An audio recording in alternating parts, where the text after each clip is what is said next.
Ayan, magandang gabi sa lahat ng boxing fans diyan 'no. Siyempre sa Mm. Pilipinas maraming basher 'no. Hindi nila na-a-acknowledge yung hirap ng ensayo. Ah, okey lang may mga buzzer diyan bahala na kayo, pero ito lang yung talaga yung ano, pagiging atleta lalong-lalo na sa pagiging boxer. Ah, lalo na kapag malapit na yung laban wala na, no time to rest na, lalo na kapag sa maglo-lose weight na, sobrang hirap, sobrang gutom. Tapos yun, sa gutom pa lang kung hindi mo kakayanin yan wala, hindi hindi ka magiging champion talaga.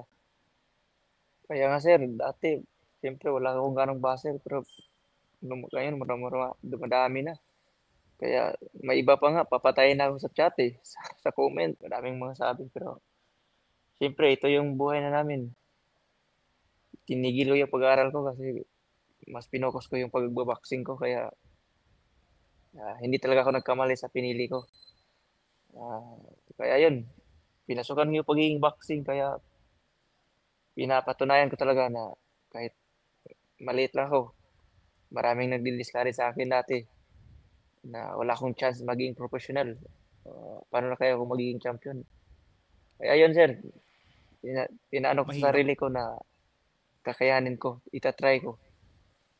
mahirap Ginawa yung ko muna. kitang-kita ko kasi nung natalo ka, nakita ko parang halos ako maiyak din ako sa ano napanood ko eh kasi napanood ko yung mga training mo, talagang pinaghahandaan mo. Ang hindi alam ng mga nanonood kung gaano kahirap yung training. Sir, sa lahat po ng mga ano, nangangarap na maging isang world champion, ah, kahit matalo man tayo, gawin lang natin yun na ah, motivation na sa sarili natin na mas marami pa akong kailangan gawin. Malaki pa yung kulang sa sarili ko. Tapos kahit champion nga, wag nating isipin kahit magiging champion na tayo. Isipin pa rin natin na kasi yung mga kalaban natin nagte-training din. Kaya isipin natin na everyday talaga training, everyday learning. Kaya wag malaki yung ulo. Tapos ano lang, humble lang palagi. Kasi lahat naman tayo dito mawawala sa mundo. Kaya kung ano yung binigay sa atin, blessing na yun, sir. Yung pagiging professional ko yun, ngayon sobrang ano na, sobrang saya ko na. Pero yung pagiging world champion ko, na dream ko, binigay talaga sa akin. Kaya ano, manalig lang tayo sa Panginoon palagi at ano, magsikap. Ayan. Ayun sir, yung pagkatalo niya, kahit kahit na ano na siya, tumba pa siya, yung biglaan na pagkatalo niya. Pero nakita natin na bumawi siya, bumangon siya. Tapos nagiging 8th Division World Champion kaya hinahangaan talaga natin. Tapos sobrang napaka-humble na tao.